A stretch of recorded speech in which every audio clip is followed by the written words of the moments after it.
어디라고? 경주. 전 세계가 발칵 뒤집혔습니다. 인구 25만, 국제공항도 없는 작은 시골 도시가 21개국 정상을 맞이한다고? CNN, BBC, 뉴욕타임스. 들어본 적도 없는 곳에서 에이펙? 교통대란 확정이다. 그중 독일 최고의 교통 전문가 한스 슈미트. 그는 경주 에이펙의 실패를 확신하며 직접 현장으로 향했습니다. 내가 가서 증명하겠다. 이건 재앙이 될 거라고. 하지만 단 3일 만에 그의 20년 경력이 산산조각 났습니다. 도대체 그는 이름도 들어본 적 없는 한국의 작은 도시에서 무엇을 목격한 걸까요? 파리도 베를린도 해내지 못한 기적. 1300년 전 비밀이 21세기 AI를 만났을 때 벌어진 충격적 반전. 그 누구도 예상하지 못했던 경주의 진실, 지금 바로 공개합니다. 영상 시작 전에 구독과 좋아요 버튼을 눌러주시고 지금 이 이야기를 어디에서 듣고 계신지도 댓글로 알려주세요. 그럼 바로 시작할게요. 안녕하세요. 저는 한스 슈미트입니다. 독일 관광경제연구소에서 30년째 도시 교통 시스템을 연구하고 있죠. 파리, 베를린, 뮌헨의 교통망을 설계했고 2005년에는 베를린 대규모 재설계 프로젝트의 총책임자였어요. 15조 원이 투입된 프로젝트였습니다. 제 이론은 간단했죠. 직선 중심의 효율적 도로망. 그게 답이라고 믿었어요. 2025년 10월 31일 오전 베를린 연구소 사무실에서 커피를 마시고 있었습니다. 모니터에 뉴스 알림이 떴어요. 경주 에이펙 10월 방문객 480만 명 돌파. 처음엔 오타인 줄 알았습니다. 480만? 48만의 오타겠지. 기사를 클릭했어요. 인구 25만 경주시 10월 한 달 방문객 480만 명 기록. 역대 최다. 손에 들던 커피잔을 책상에 내려놓았습니다. 이건 말이 안 돼요. 계산기를 꺼냈죠. 인구 25만 도시가 480만을 받아들인다? 19배예요. 게다가 같은 기간에 에이펙 정상회의까지 열렸다고요? 21개국 정상과 2만 명의 대표단이 왔다는데?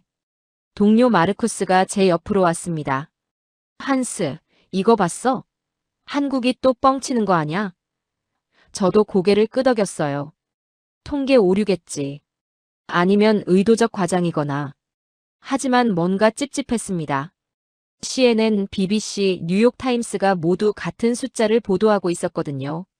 설마 다들 속은 건가? 아니면 정말? 파리 올림픽이 떠올랐습니다. 2024년 여름 인구 1,500만의 파리가 1,000만 관광객을 감당하지 못했죠. 메트로는 마비됐고 택시는 2시간을 기다려야 했어요. 샹젤리제는 사람들로 꽉 찼고 구급차도 못 지나갔습니다. 프랑스 정부는 비상사태를 선포했죠. 저는 그때 유럽교통학회에서 발표했어요. 대규모 이벤트는 인구 대비 최소 50배의 도로 용량이 필요하다. 모두가 박수를 쳤습니다. 제 이론이 맞다고요. 그런데 경주. 인구 25만에 480만. 도로 용량이 192배는 있어야 해요. 그게 가능할 리 없습니다. 게다가 경주는 국제공항도 없어요. 김해공항에서 1시간 거리죠. 고속도로 하나로 연결된 작은 도시예요. 이건 조작이야. 저는 확신했습니다. 마르쿠스도 동의했어요. 한국이 에이펙 홍보하려고 숫자 부풀린 거지 뭐. 그날 오후 CNN에서 연락이 왔습니다. 전화기 너머로 기자의 목소리가 들렸어요. 슈미트 박사님, 경주 에이펙에 대해 인터뷰 가능하신가요? 저는 흔쾌히 승낙했죠. 물론입니다. 30분 후 화상 인터뷰가 시작됐어요. 기자가 물었습니다. 경주가 480만 관광객을 받았다는데 어떻게 생각하세요? 저는 웃으며 대답했어요. 솔직히 말하면 믿기 어렵습니다. 파리도 실패했는데 인구 25만 도시가 통계에 오류가 있거나 과장된 겁니다. 만약 사실이라면요? 기자가 다시 물었죠. 저는 잠시 생각했습니다. 그리고 단호하게 말했어요. 사실일 리 없습니다. 하지만 만약 사실이라면 그건 제가 30년간 연구한 모든 이론이 틀렸다는 뜻이겠죠. 그래서 제가 직접 가서 확인하겠습니다. 인터뷰가 끝난 후 저는 항공권을 검색했습니다. 베를린 마이너스 인천 직항. 11월 3일 출발. 클릭했어요. 마르쿠스가 놀란 표정으로 물었습니다. 진짜 가는 거야? 가야지. 이게 조작인지 확인해야 해. 그날 밤 연구소 게시판에 글을 올렸습니다. 경주 에이펙 현장 검증 마이너스 11월 3일 출발. 댓글이 달리기 시작했어요. 한스, 시간 낭비 마. 한국관광청 돈 받은 거 아냐? 조작 확실한데 왜 가? 하지만 저는 가야 했습니다. 30년 경력이 걸린 문제였으니까요. 만약 경주가 정말 480만을 감당했다면 제 이론은 무너집니다. 베를린 프로젝트 15조 원도 실패작이 되는 거예요. 노트북에 경주 지도를 띄웠습니다. 작은 도시였어요. 주요 도로는 5개. 왕릉들이 도시 곳곳에 흩어져 있었죠. 어떻게 봐도 480만을 감당할 구조가 아니었습니다. 이건 재앙이 될 거야. 저는 중얼거렸어요. 내가 가서 증명하겠어. 이 숫자가 얼마나 터무니없는지. 3일 후, 저는 인천행 비행기에 올랐습니다. 11시간의 비행. 그동안 저는 계속 생각했어요. 경주가 어떻게 실패했을지, 어떤 교통대란이 벌어졌을지. 그걸 데이터로 정리해서 유럽 학회에 발표하려고요. 비행기가 인천공항에 착륙했습니다. 김해행 국내선으로 갈아탔죠. 그리고 김해공항에서 경주행 리무진 버스에 올랐어요. 창밖을 바라보며 생각했습니다. 이제 진실을 보게 되겠지. 하지만 저는 몰랐습니다. 제가 보게 될 건 실패가 아니라 기적이라는 걸. 그리고 그 기적이 제 인생을 완전히 바꿔놓을 거라는 걸요. 김해공항에서 경주행 리무진 버스에 올랐을 때 저는 이미 확신하고 있었습니다. 이 도시는 교통지옥이었을 거라고요. 에이펙이 끝난 지 이틀밖에 안 됐으니 아직 흔적이 남아있을 겁니다. 정체 구간, 임시 신호등, 혼란의 흔적들이요. 버스가 출발했어요. 고속도로로 진입했죠. 저는 스톱워치를 켰습니다. 시속, 정체 시간, 차량 밀도. 모든 걸 기록하려고요. 제 노트북엔 이미 경주 교통 실패 보고서라는 제목의 파일이 열려 있었습니다.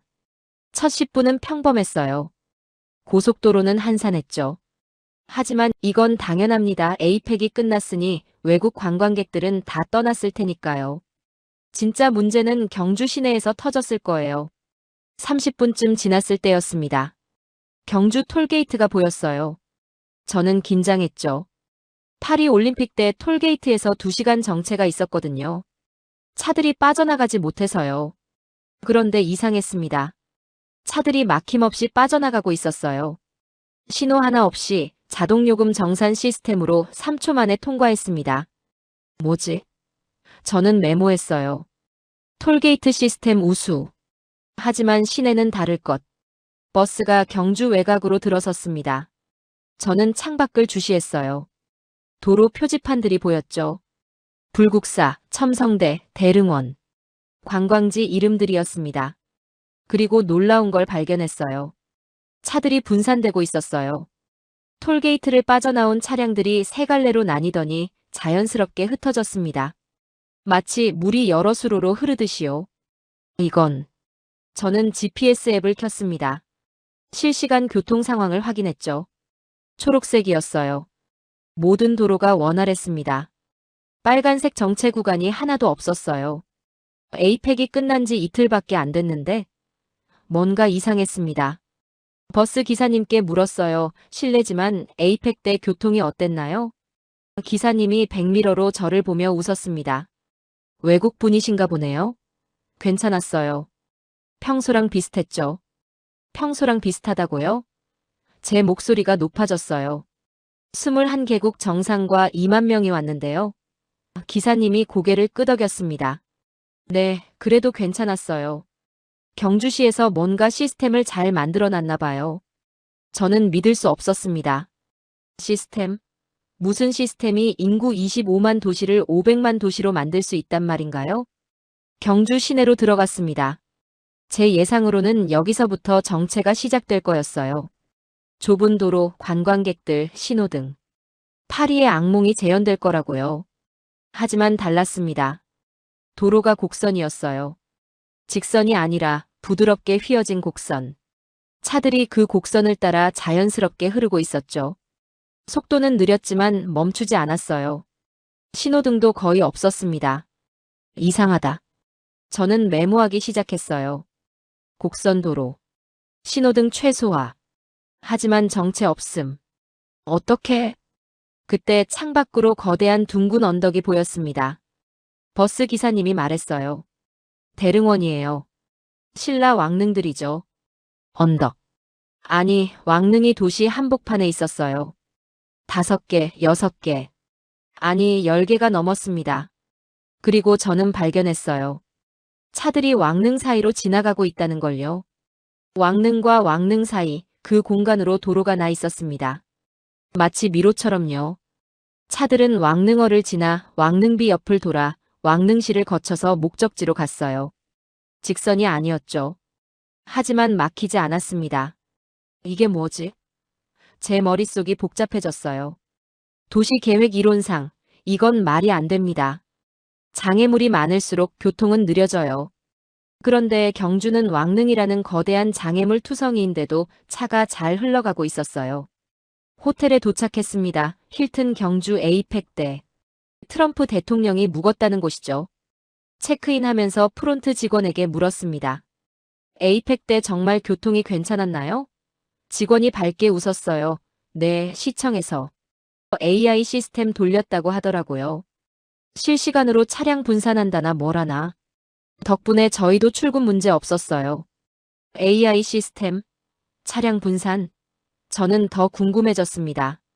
어디서 그 시스템을 볼 수 있나요? 직원이 명함을 건넸어요. 경주시 스마트시티팀 박준혁 팀장님한테 연락해보세요. 외국 전문가들한테 설명 많이 하신대요. 방에 들어와 명함을 내려다봤습니다. 박준혁 스마트시티 팀장.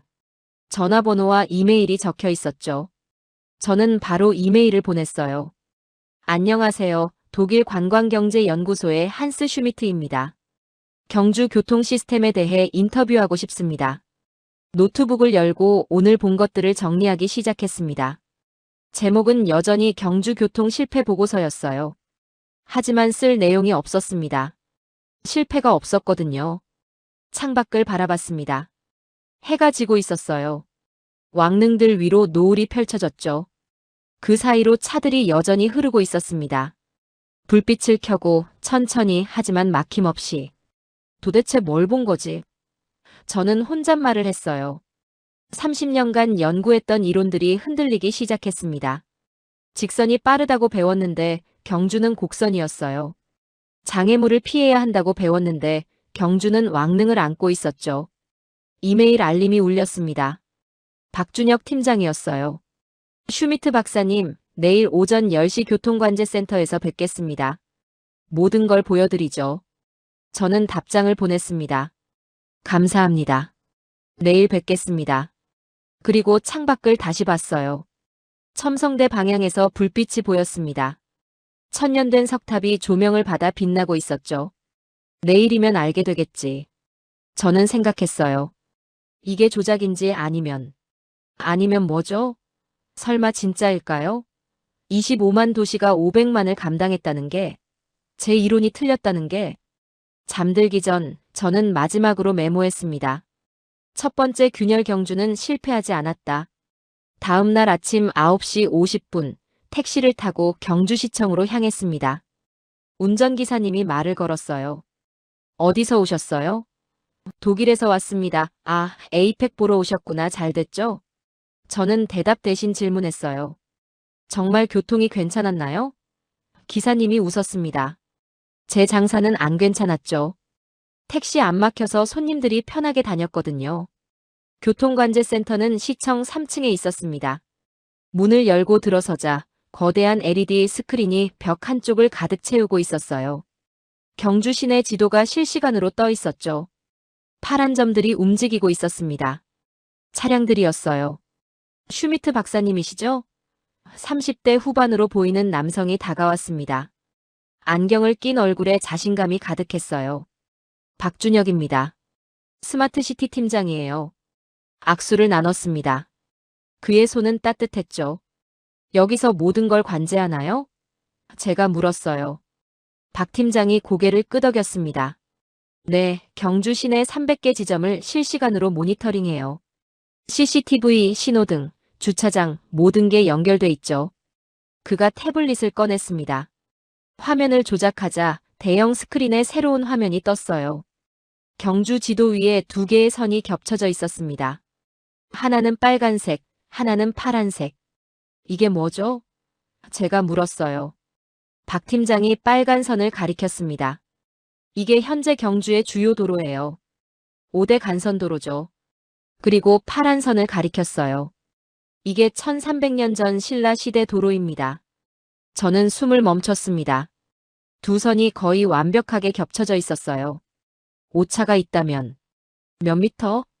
아니, 몇 센티미터 수준이었습니다. 이게 어떻게 가능하죠? 제 목소리가 떨렸어요. 박 팀장이 웃었습니다. 2018년부터 3년간 발굴 조사를 했어요.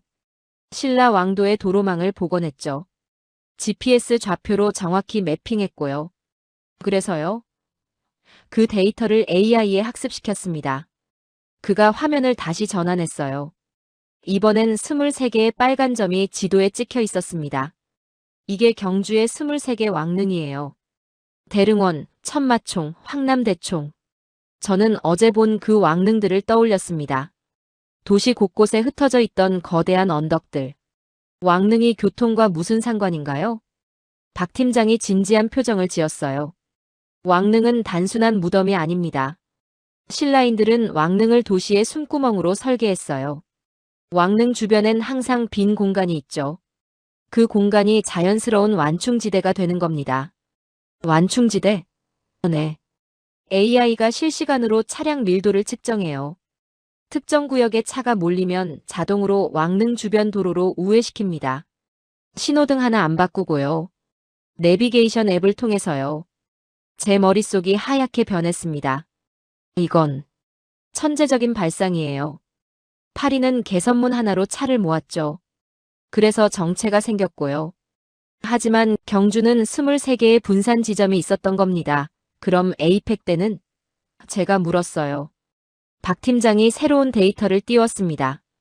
3중 레이어 시스템을 가동했어요. 화면에 3개의 색깔 선이 나타났습니다. 빨간색은 에이펙 대표단 전용 경로.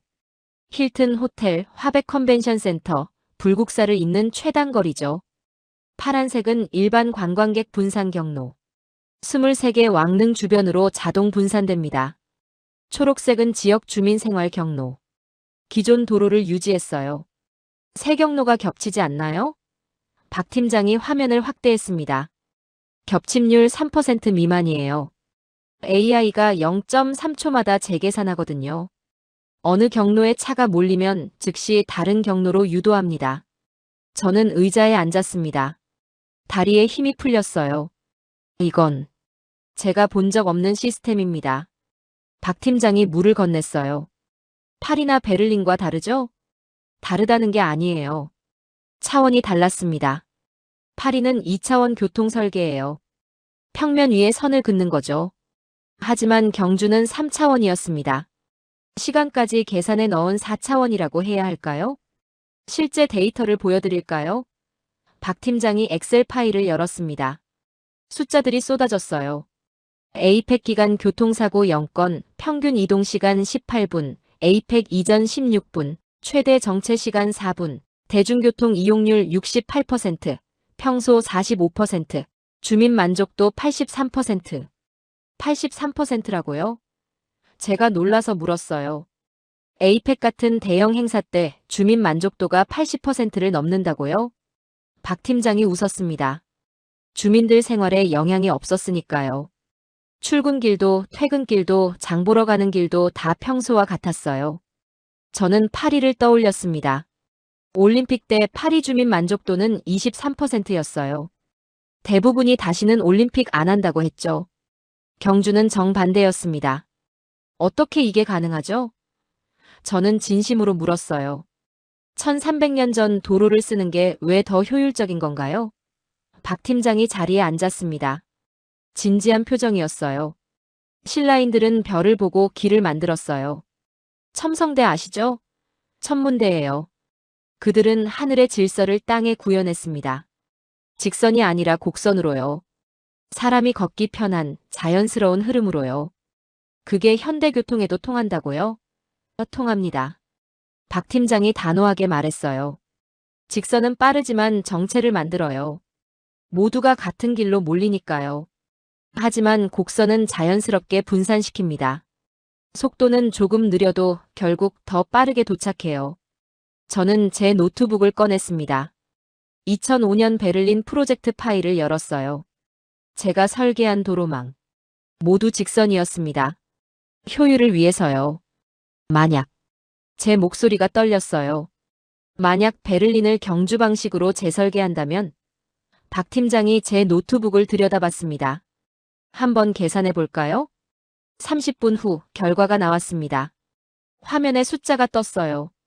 교통 효율 38% 향상 가능. 38%.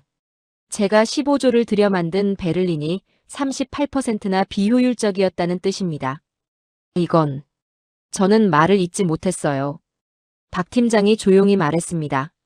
슈미트 박사님, 틀린 게 아니에요. 시대가 달랐을 뿐이죠. 20년 전엔 AI가 없었잖아요. 1300년 전 데이터를 분석할 기술도 없었고요.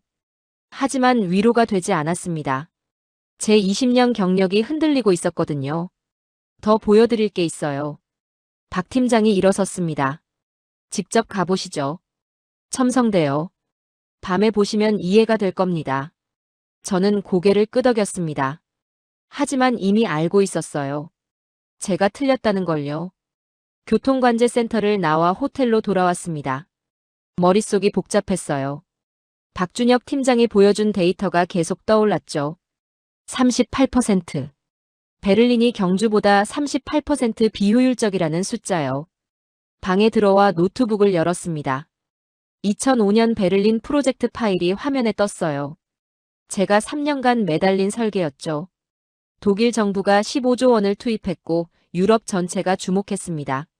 미래형 교통망이라고 불렸어요. 핵심은 간단했습니다. 직선 도로망. 알렉산더 광장을 중심으로 8개 방향으로 쭉 뻗은 대로였죠. 가장 빠른 길은 직선이다. 제 신념이었어요. 2010년 완공식 날이 떠올랐습니다. 독일 총리가 제 손을 잡았어요. 슈미트 박사, 독일의 자랑입니다. 언론은 극찬했죠. 21세기 교통의 표준. 저는 자랑스러웠습니다. 하지만 지금은 손이 떨렸어요. 경주 지도를 다시 열었습니다. 베를린과 비교해봤죠. 베를린은 직선 8개, 경주는 곡선 23개. 베를린은 중앙 집중식, 경주는 완전 분산형. 정반대였어요. 계산기를 두드렸습니다. 만약 베를린을 경주 방식으로 바꾼다면 도로 재설계 비용 12조, 시스템 구축 비용 3조, 총 15조가 또 필요했습니다. 내가 틀렸던 건가? 중얼거렸어요. 그때 휴대폰이 울렸습니다. 독일 연구소 마르쿠스였어요. 한스, CNN 인터뷰 봤어. 경주 가서 확인한다며? 어때, 조작 맞지? 대답할 수 없었습니다. 아직 조사 중이야. 뭐가 조사 중이야? 25만 도시가 480만? 말이 되냐고. 빨리 증거 잡고 와. 통화를 끊었어요. 증거? 무슨 증거요? 제가 본 건 완벽한 시스템이었는데요. 창밖을 봤습니다. 대릉원 왕릉이 보였어요. 저녁 조명을 받아 빛나고 있었죠. 그 주변으로 차들이 흐르고 있었습니다. 막힘없이 자연스럽게. 파리가 떠올랐습니다. 2024년 올림픽 때 제가 파리 시정부에 자문했었죠. 샹젤리제를 중심으로 직선 교통망을 강화하세요. 파리는 제 조언을 따랐어요. 결과는 역대 최악의 교통대란. 샹젤리제에 모든 차가 몰렸고 2시간씩 정체됐습니다. 프랑스 정부는 저를 비난했죠. 하지만 저는 변명했어요. 파리의 도로 구조 문제다. 내 이론은 틀리지 않았다. 그런데 지금 경주를 보니 알겠어요. 제 이론이 틀렸던 겁니다. 노트북에 새 파일을 열었습니다. 제목을 입력했어요. 경주 vs 베를린 비교 분석. 타이핑을 시작했죠. 베를린 직선 8개, 중앙 집중, 효율 62%. 경주 곡선 23개, 완전 분산, 효율 100%. 손가락이 멈췄습니다. 이 데이터를 공개하면 독일 학계가 발칵 뒤집힐 거예요. 한스 슈미트가 자기 프로젝트를 부정했다고요. 더 심각한 건 파일 하단에 적힌 문장이었습니다. 베를린 재설계 시 교통 효율 38% 향상 가능. 38%. 이 숫자가 의미하는 게 뭔지 아세요? 15조로 만든 베를린이 불완전하다는 뜻입니다. 그리고 그 책임은 저한테 있어요. 휴대폰을 들었습니다. 박준혁 팀장에게 문자를 보냈어요. 내일 현장을 직접 보고 싶습니다. 불국사에서 첨성대까지 경로를 따라가고 싶어요. 답장이 왔습니다. 오전 9시에 호텔 앞에서 뵙죠. 직접 운전하면서 설명해 드릴게요. 노트북을 닫았습니다. 침대에 누웠지만 잠이 오지 않았어요. 천장을 바라보며 생각했죠. 20년. 제가 교통 전문가로 산 시간이에요. 그동안 얼마나 많은 도시에 자문했나요?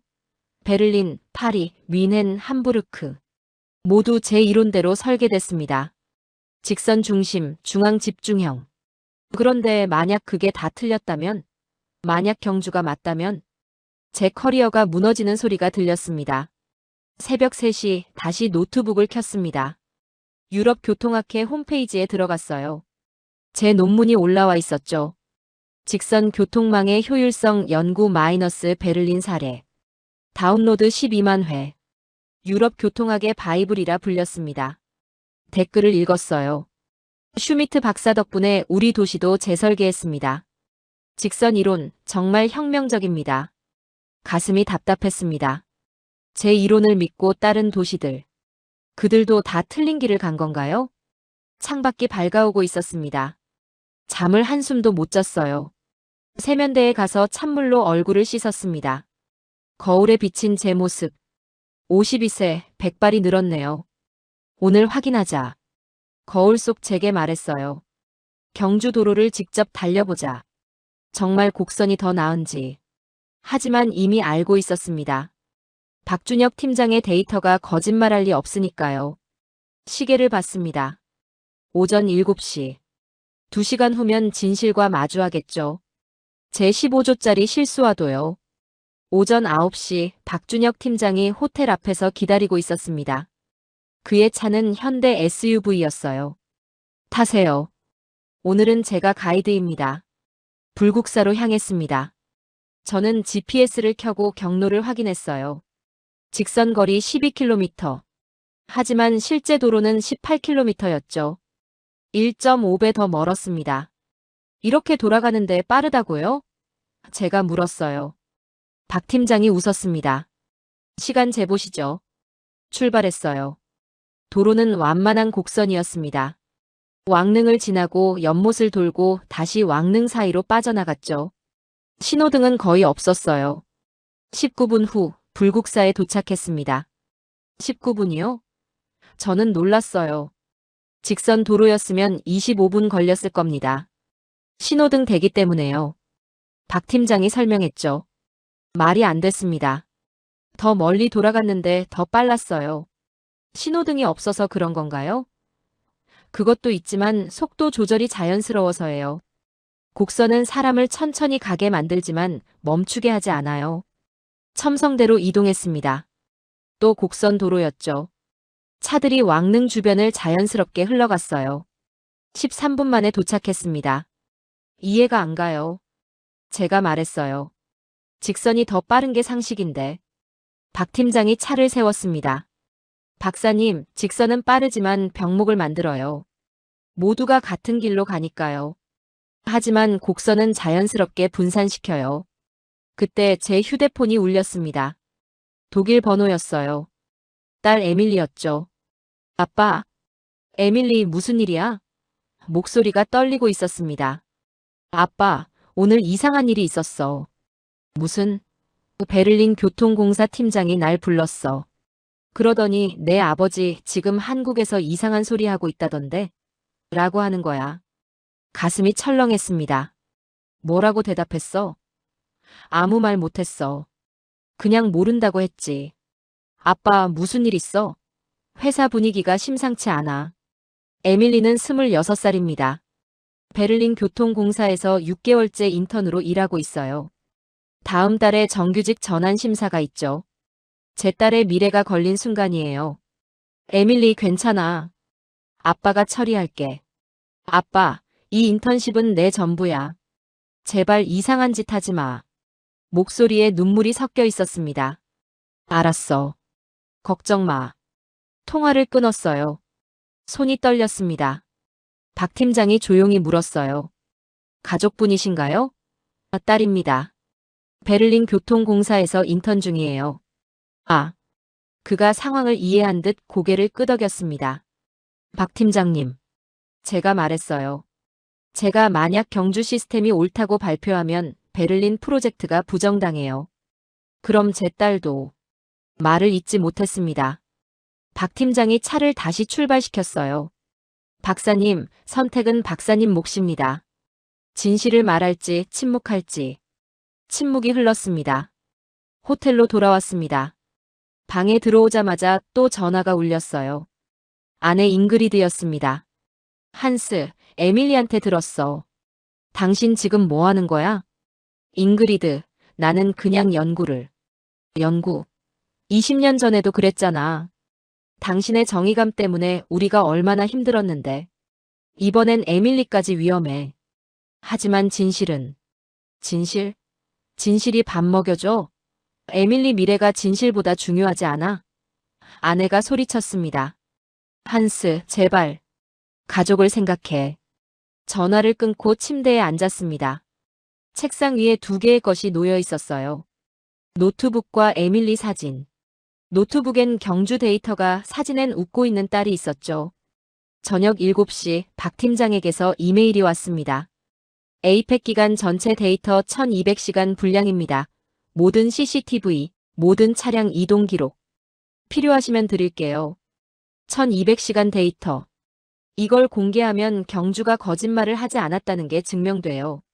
하지만 동시에 베를린이 틀렸다는 것도 증명되죠.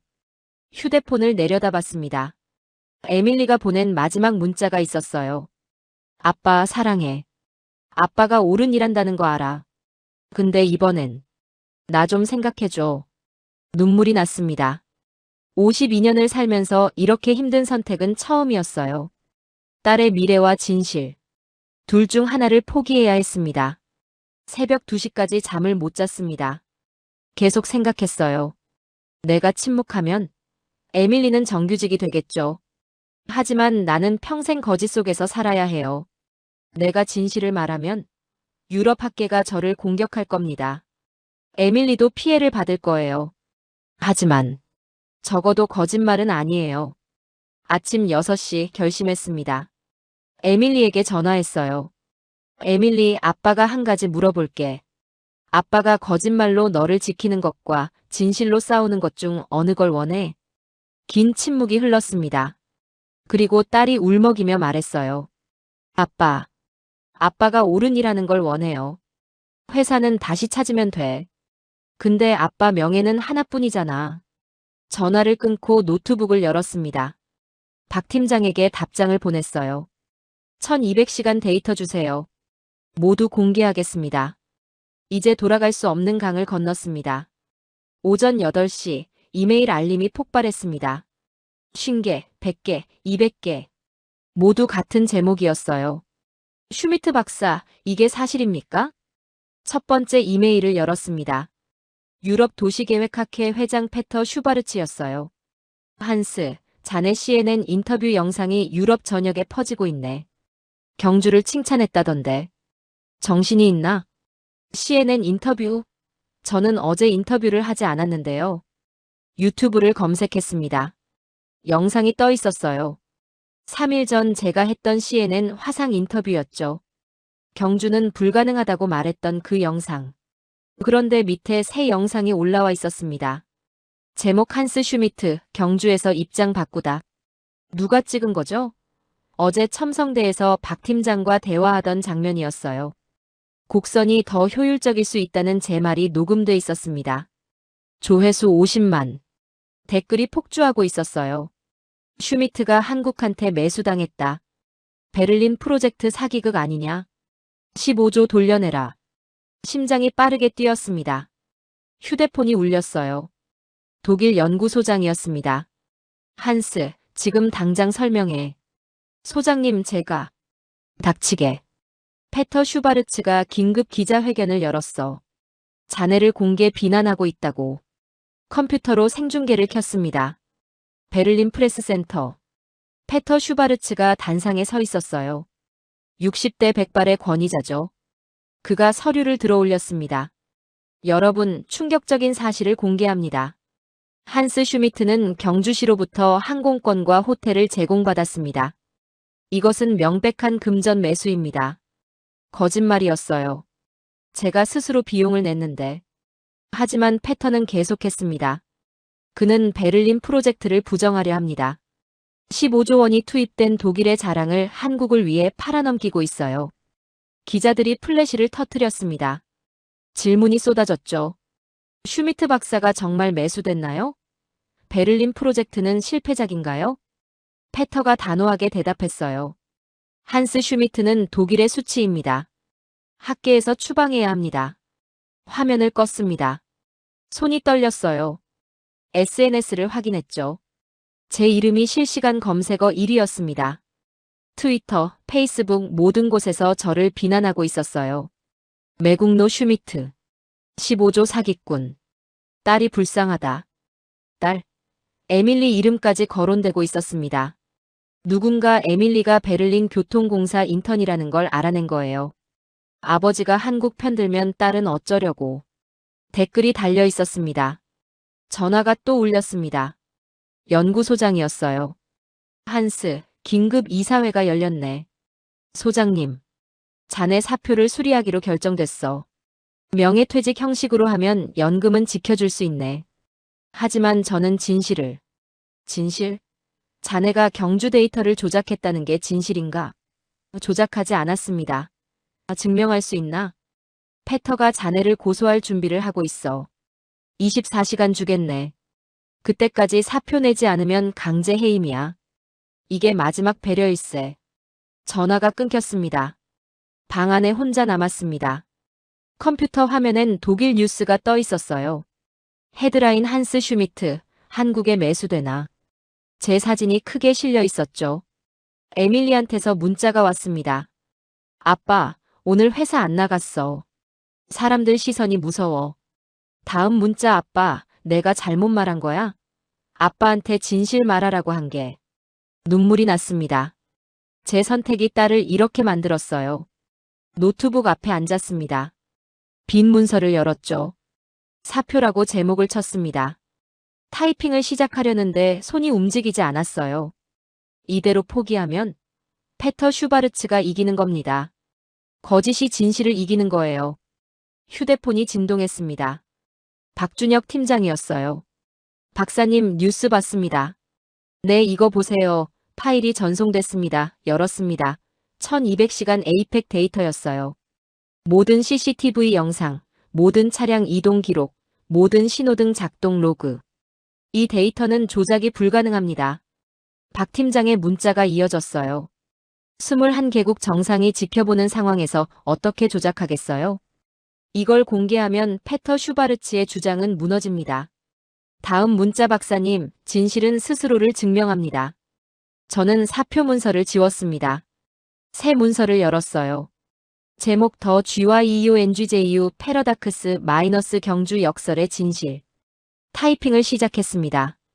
수신인 독일 연구소장, 유럽 도시계획학회, 페터 슈바르츠, 그리고 전 세계 교통 전문가 500명. 본문 나는 30년간 직선이 답이라고 믿었습니다. 하지만 경주에서 틀렸다는 걸 배웠습니다.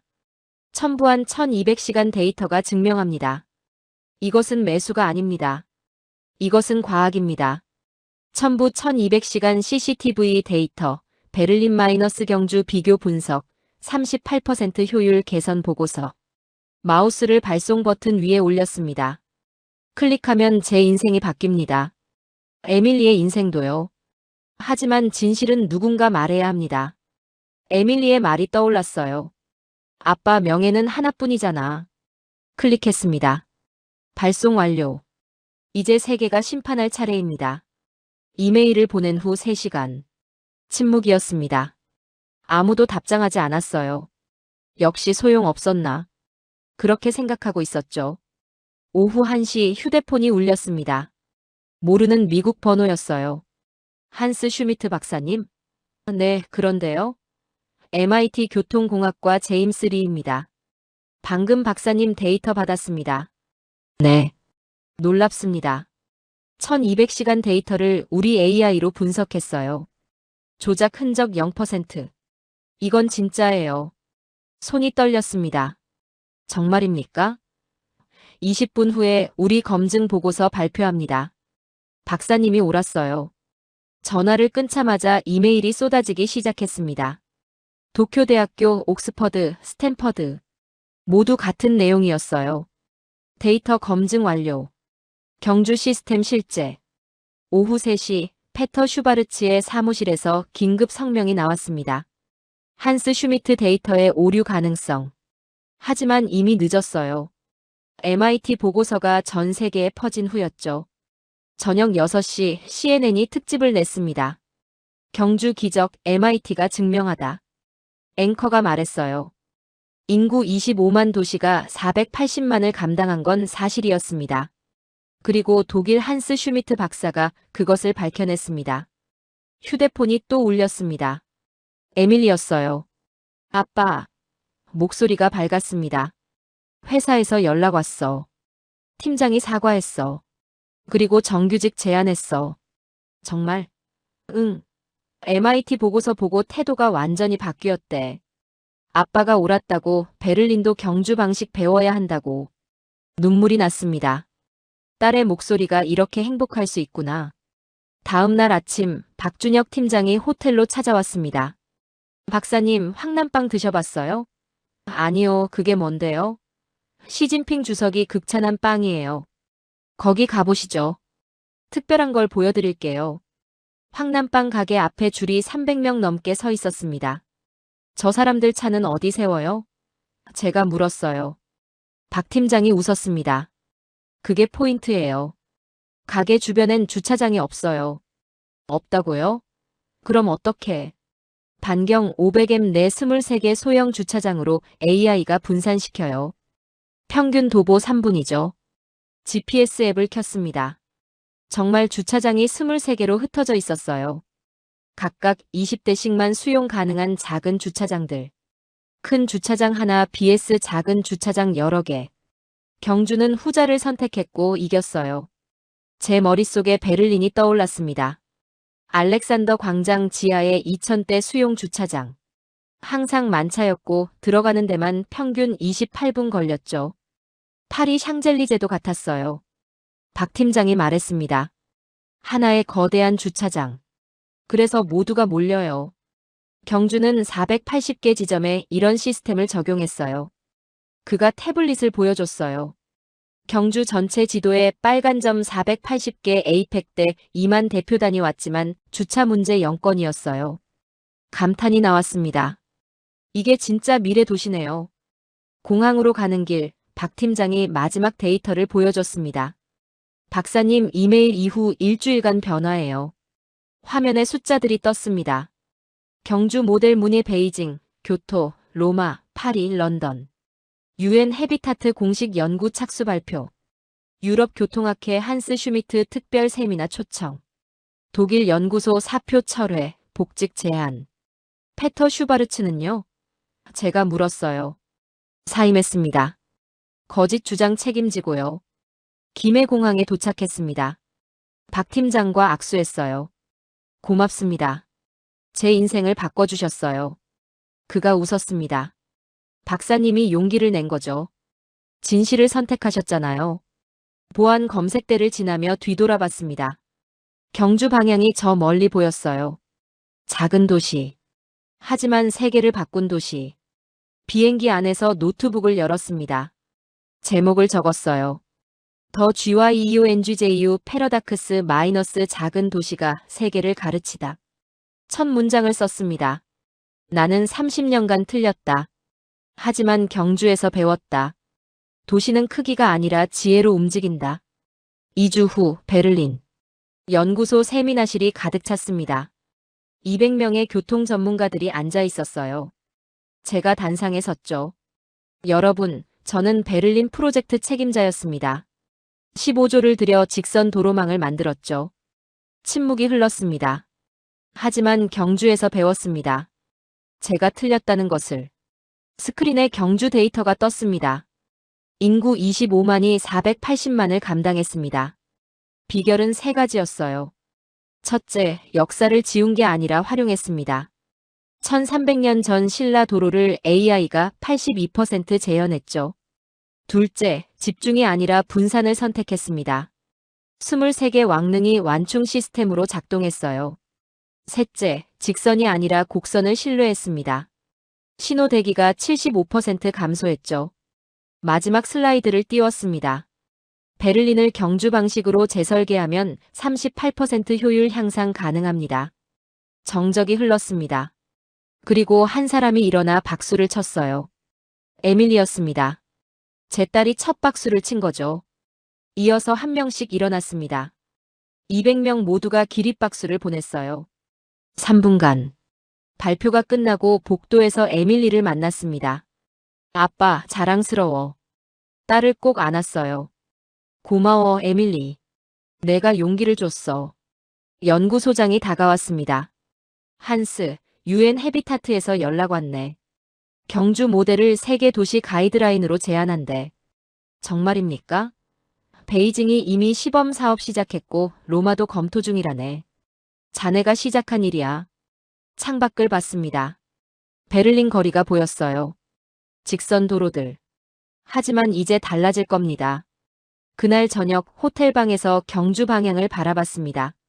지구 반대편이지만 제 마음은 아직 거기 있었어요. 휴대폰에 박준혁 팀장 문자가 왔습니다. 박사님, 외국인 관광객 전년 대비 45% 증가했습니다. 박사님 덕분이에요. 답장을 보냈습니다. 경주 덕분입니다. 저는 배웠을 뿐이에요. 마지막 문장을 덧붙였죠. 효율의 반대는 비효율이 아닙니다. 지속 가능성입니다. 경주가 그것을 증명했습니다. 52세, 저는 새로운 출발선에 서 있었습니다. 틀렸다는 걸 인정하고 배우고 다시 시작하는 것. 그게 진짜 전문가라는 걸 경주에서 배웠습니다. 한스 슈미트 박사는 지금 이 순간에도 세계 각국 도시계획가들의 연락을 받고 있습니다. UN 헤비타트는 경주 모델 연구에 착수했고 베이징과 로마가 벤치마킹을 문의했죠. 인구 25만 경주가 480만을 이긴 비결, 그것은 과거를 지운 게 아니라 미래의 도구로 삼았다는 것입니다. 대한민국이 잘하고 있다면 최고, 아직 멀었다면 한국 힘내라. 여러분의 생각을 댓글로 적어주시면 감사하겠습니다. 지금까지 감동이방이었습니다.